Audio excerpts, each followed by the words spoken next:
जवार में गिनती होके बड़े बड़ रंगदार में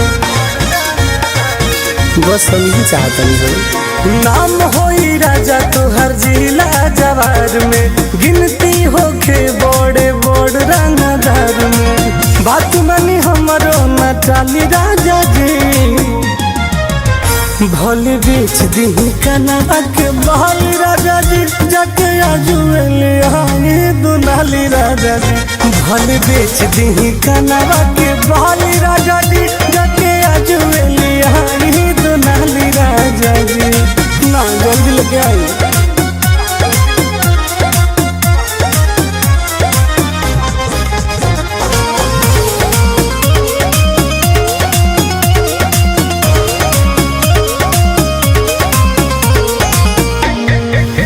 एरिया में गर्दा उड़ाई देबो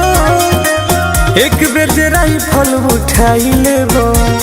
ए राजा सुना हाँ हाँ एरिया में गर्दा उड़ाई देबो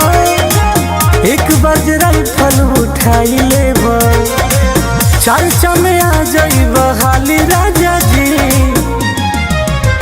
भले बेच दी कनवा के बहल राजा जी जाके आजुएले हांगे दुनाली राजा जी भले बेच दी कनवा के बहल राजा जी जाके आजुएले हांगे दुनाली राजा जी जाए ना लेके आई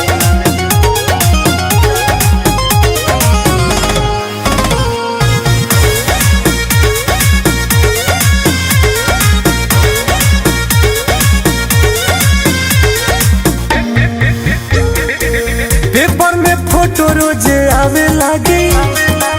दुश्मन भी सिरवा झुकावे लागी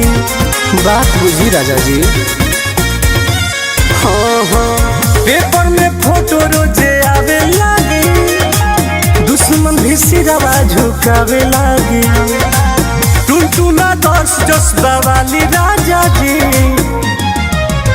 भले बेच दी कनवा के बहल राजा जी जाके आजुएले हांगे दुनाली राजा जी भले बेच दी कनवा के बहल राजा जी जाके आजुएले हांगे दुनाली राजा जी हर जाए ना।